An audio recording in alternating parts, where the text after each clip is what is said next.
If you own a diesel car and your typical journey is under 20 minutes, you're sitting on a ticking time bomb that could explode into a $5,000 repair bill at any moment. This isn't scare tactics. It's the reality of modern diesel ownership that dealers conveniently forget to mention when they sell you the car. Today, I'm giving you a friendly but urgent warning about the one error that's wrecking modern diesel cars faster than anything else. If you own a diesel car, especially one made after 2009, what I'm about to tell you could save you thousands of dollars and years of frustration. Make sure to watch till the end, because I'll reveal the exact driving routine that can reverse early damage and keep your diesel running perfectly, even if you've been making this mistake for months. Here's the error that's destroying diesel cars: using your diesel exclusively for short trips. Since 2009, all diesel cars must be equipped with a diesel particulate filter, or DPF. This device captures exhaust soot to reduce emissions by 80%. The DPF traps soot particles in a ceramic filter, then burns them off through a process called regeneration when exhaust temperatures get hot enough. Here's the problem. Short trips and low-speed driving do not allow the engine to reach the required temperature, leading to incomplete regeneration and blockage of the DPF. When you drive under 20 minutes or below 40 miles per hour, your engine never reaches the temperature needed for the DPF to complete its cleaning cycle. The soot accumulates trip after trip, slowly choking your exhaust system until regeneration fails completely. The progressive failure happens in stages that most owners don't recognize until it's too late. Stage 1. The DPF warning light goes on. This happens when regeneration cannot complete. In most cases, the driver can fix the incomplete regeneration by driving for 10 minutes at 65 kilometers per hour, or about 40 miles per hour or faster.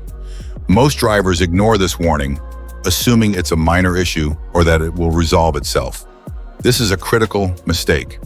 Stage 2. If the driver ignores the warning light, other warning lights appear when the pure soot accumulation reaches 75%. At this point, the car needs to be taken to a dealer or workshop to undergo forced regeneration. This forced regeneration requires special diagnostic equipment and costs between $100 to $300, depending on your location and dealer rates. Stage 3. If the car is not taken to a mechanic, soot loading will continue to rise until above 85% soot loading, and even forced regeneration can no longer be performed. In this stage, the DPF will need removing to be cleaned or, in the worst case, replaced. DPF replacement is where the real cost shock hits. Generally, a DPF will cost between $2,000 and $6,000. Some vehicles may require additional parts and labor, significantly increasing the price. But the damage doesn't stop at your wallet. Sometimes the DPF will continue to clog, with the warning light possibly turning red and the car going into limp home mode, where engine revs and performance will be severely limited. The car will be almost impossible to drive and may need to be recovered. Imagine being stranded on the side of the road because you drove too many short trips. This is the reality thousands of diesel car owners face every year. Here's what makes this error so insidious. It feels like normal, responsible car ownership. You're using your car for practical errands, shopping trips, school runs, and commuting. Nothing seems wrong until suddenly everything goes wrong at once. The warning signs are there if you know what to look for. Your diesel car might start taking longer to accelerate. You might notice reduced fuel economy as the clogged filter creates back pressure that forces the engine to work harder. The engine might idle roughly or feel less responsive than usual. Some owners report a strong smell of diesel or burning when the car tries to initiate regeneration. Others notice increased fuel consumption as the engine injects extra fuel trying to raise exhaust temperatures. If all of your journeys are short, there's a good chance that the DPF warning light will come on from time to time. The DPF light doesn't necessarily mean that the filter is full, but that there's a danger it could reach capacity if you don't do something about it. So what's the solution if you own a diesel car but need to make short trips?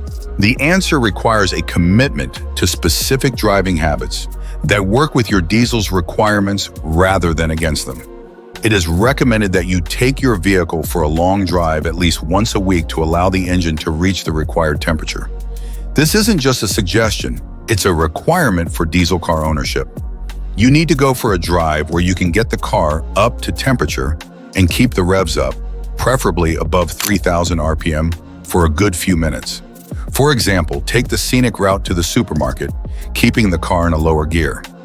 This weekly maintenance drive should last at least 20 to 30 minutes at steady highway speeds above 40 miles per hour. The sustained speed and engine load create the conditions needed for passive regeneration to occur naturally.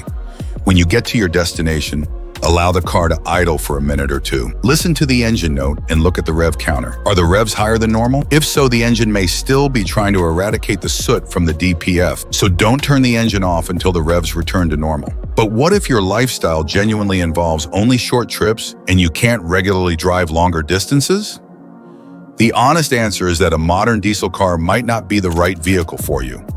This is why car makers often go as far as recommending city-bound or short-hop drivers choose a petrol or electric car instead of diesel. If you're already committed to diesel ownership and primarily drive short distances, you have several options to manage the situation.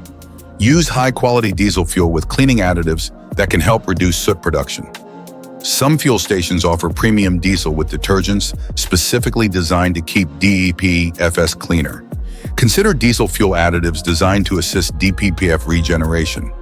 These products lower the temperature required for soot to burn off, making regeneration more likely to complete during shorter trips. Plan your journey strategically. Instead of making multiple short trips throughout the week, combine errands into longer driving sessions that allow the DPF to regenerate properly. If you see the DPF warning light, act immediately. Don't postpone the recommended highway drive.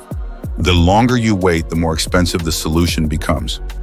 Regular engine maintenance and timely repairs can prevent engine problems and avoid DPF failure. Use the correct oil type specified for diesel engines with DPF systems, as some oils contain additives that can actually block filters. Here's the brutal truth about diesel car ownership. Modern diesels are sophisticated machines that require specific operating conditions to function properly. They're not universal transportation solutions. They're tools designed for specific applications. If your typical journey is under 10 miles or takes less than 20 minutes, a diesel car will eventually cause you problems and cost you money. The short-term fuel economy advantage will be wiped out by expensive DPF repairs. But if you regularly drive longer distances, use highways frequently, or can commit to weekly maintenance drives, a diesel car can provide excellent reliability and economy for hundreds of thousands of miles. The one error you must never make is buying a diesel car without understanding its operational requirements, or continuing to drive a diesel exclusively on short trips while ignoring the warning signs of DPF problems. This isn't about blaming diesel car owners. Most people aren't told about these requirements when they buy their cars. Dealers often fail to explain the DPF system and its needs. Marketing materials focus on fuel economy without mentioning the driving pattern requirements. But now you know, and knowledge gives you the power to either adjust your driving habits to match your diesel's needs or make an informed decision to switch to a vehicle type that better suits your actual usage patterns. What's your experience with diesel cars and DPF problems? Have you had to deal with DPF failures? Or have you successfully maintained your diesel by following the right driving patterns? Share your story in the comments to help other diesel owners avoid expensive mistakes. If this warning could save you thousands on DPF repairs, please press that like button and subscribe for more honest diesel maintenance advice. Sometimes the kindest thing I can do is tell you the truth, even when it's not what you want to hear. Thanks for watching. Until next time.